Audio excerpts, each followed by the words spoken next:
अस्सलाम वालेकुम friends, welcome to CSS target institute. आज का जो हमारा डिस्कशन का टॉपिक रहेगा वो है जी PMS 2023 एग्ज़ाम। PMS पंजाब की बात कर रहा हूँ।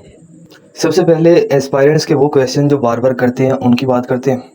सबसे पहला क्वेश्चन ये कि PMS कब होगा। दूसरा क्वेश्चन ये कि PMS अगर होगा तो क्या उसका कोई स्क्रीनिंग टेस्ट भी होगा।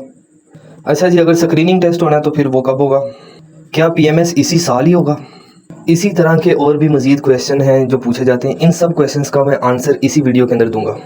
उसके लिए ये है कि वीडियो आपने कंप्लीट देखनी है। लाइक जैसे मैंने पहले CSS के रिज़ल्ट के हवाले से एक वीडियो अपलोड की कि रिज़ल्ट कब आएगा, मैंने उस वीडियो के अंदर बताया। और सबसे पहला मुझे क्वेश्चन ये पूछा गया कि सर आप लिंक शेयर कर दें, मैंने अपना रिज़ल्ट देखना है। इट्स मीन उसने वीडियो ही नहीं देखी।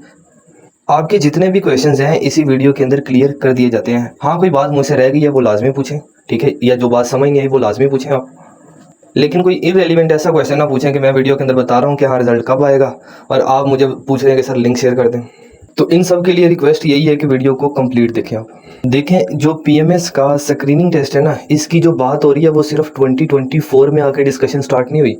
ये जो डिस्कशन है ये 2022 की है।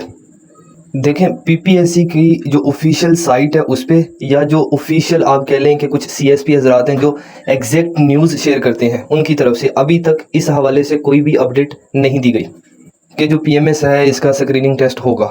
ये जितनी भी आपको सोशल मीडिया पे न्यूज़ वगैरह मिल रही हैं, ये किसी भी ऑफिशियल नोटिफिकेशन नहीं है।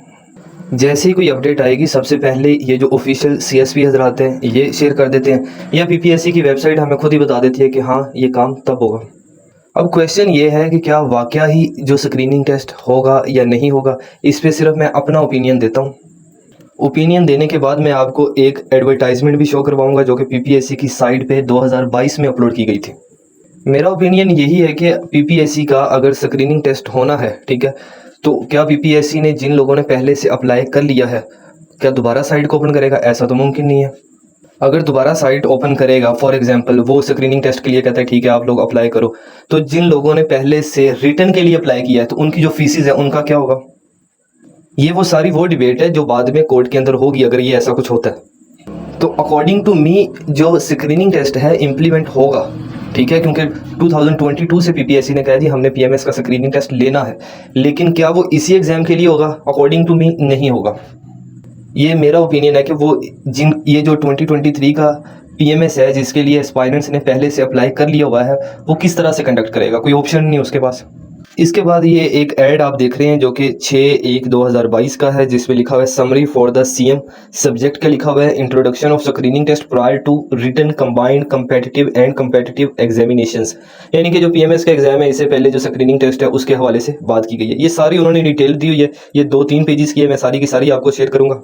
यहाँ पे ना इस समरी के अंदर उन्होंने कुछ टेस्ट की बात की है PMS के साथ जो बाकी टेस्ट होते हैं, 1 पेपर MCQs की बात की है।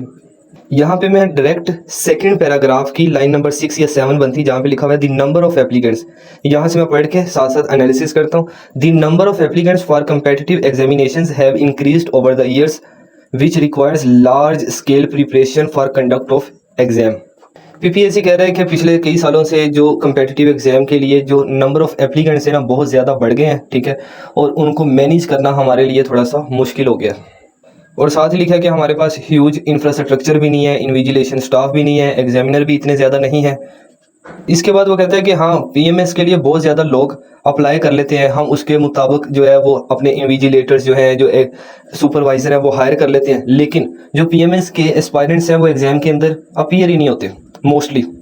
ये बात PPSC की बिल्कुल ठीक है। CSS के एप्लीकेंट 40,000 होते हैं, अपीयर 23,000 हो रहे होते हैं, 50,000 होते हैं, अपीयर 28,000, मतलब 15 से 20,000 जो एस्पायरेंट्स है वो अपीयर ही नहीं होता। फॉर एग्जांपल PMS पंजाब के लिए अगर 20,000 ने अप्लाई किया हुआ है ना तो अपीयर 11 या 12,000 होंगे, जो बाकी 8,000 है उनका क्या बनेगा। और PPSC ने ये सिर्फ हवा में तीर नहीं छोड़ा, ये आप उनका पेज नंबर 2 देखें। यहाँ पे वो उन्होंने जो पिछले सालों में उन्होंने जो PMS का एग्ज़ाम लिया है 2022 से पहले उसकी बात भी की है। लाइक 2016 के अंदर जो PMS के लिए जो पोस्ट थी वो 30 थी, नंबर ऑफ एप्लीकेंट्स 4,506, ठीक है, 4506 थे। देखें परसेंटेज ऑफ अटेंडेंस, जितने लोग अपीयर हुए सिर्फ और सिर्फ 2,163, यानी कि 48% लोग अपीयर हुए। अगर 17 की बात करें तो जो अटेंडेंस थी वो 49.95 थी, 19 की बात करें तो 40% थी, और 2020 की बात करें तो सिर्फ 25% थी। तो इस टेबल से हमें समझ आया कि जो पीएमएस के लिए अप्लाई करते हैं आधे लोग भी अपीयर नहीं होते। और 2020 के बाद पीपीएससी ने जब देखा कि ये पहले तो चलो हाफ थी अटेंडेंस, अब कह लें कि 25% तक पहुंच गई है, तो इतना जो हमने इन्विजिलेशन स्टाफ हायर किया है उनका क्या करना है, उनको कहाँ पे लगाना है, उनको फ्री के पैसे देने, क्योंकि उन्हें हमने हायर तो कर लिया है, इस दिन के लिए बुला तो लिया है, ठीक है। पीपीएससी का जो होता है ना, जो इन्विजिलेशन स्टाफ आप कह लें, क्योंकि जो उसने जो बाकी जॉब्स हैं उनको भी उसने एडजस्ट वगैरह करना होता है, ठीक है। तो एक ही पेपर पे सारी कोई 12 दिन लगा देना, ठीक है, ये उनके मुताबिक ये बात ठीक नहीं थी। आगे उन्होंने रूल्स वगैरह मेंशन किए हैं कि हाँ इन रूल्स के तहत हम जो है स्क्रीनिंग टेस्ट लगा सकते हैं। लास्ट पे देखें जो चेयरमैन पीपीएससी है उसके सिग्नेचर भी हुए हैं। आगे जी मोहम्मद नवाज़ खालिद अरबी सेक्रेटरी पीपीएससी, इसके भी वो साइन होके नीचे उन्होंने डेट मेंशन की हुई है। अब लास्ट पे कुछ पॉइंट्स के पीएमएस कब होगा, तो पीएमएस जो है वो इंशाल्लाह इसी साल ही होगा। पीपीएससी जो है वो पीएमएस को जानबूझ के डिले नहीं कर रहा, ठीक है। उस पे आप कह लें कि कोर्स के अंदर रिट्स हुई हैं जो डिफरेंट लॉयर्स ने की हुई हैं, एज एक्सटेंशन के हवाले से है, स्क्रीनिंग टेस्ट के हवाले से है, जो डेट है इसकी एक्सटेंशन के हवाले से है। उसी वजह से जो पीएमएस है वो लेट हो रहा है, जबकि जो पीपीएससी है वो कब से चाह रहा है कि ये पीएमएस हो जाए। इसके बाद पीएमएस के हवाले से अगर कोई भी फर्दर अपडेट आती है तो हम आपको व्हाट्सएप चैनल पे सबसे पहले अपडेट कर देंगे, ठीक है। मिलते हैं नेक्स्ट वीडियो में, तब तक के लिए अल्लाह हाफिज़।